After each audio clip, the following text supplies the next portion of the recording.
Un lieu aussi où se rendra la délégation israélienne prise à partie par un député français, l'insoumis Thomas Porte. Elle n'est pas la bienvenue, lançait-il hier au micro dans une manifestation pro-palestinienne. Tollé général dans la communauté juive de France. Le président du CRIF estime que l'élu, je cite, met une cible sur le dos des athlètes israéliens.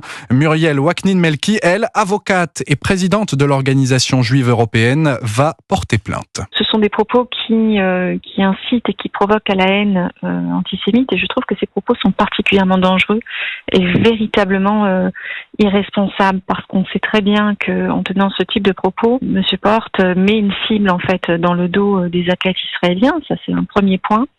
Mais lorsque vous expliquez dans le contexte d'antisémitisme actuel, avec une inflation des actes antisémites à plus de 1000% tout au long de l'année 2024, vous ne pouvez pas tenir ce type de propos sans avoir connaissance de leurs conséquences possibles.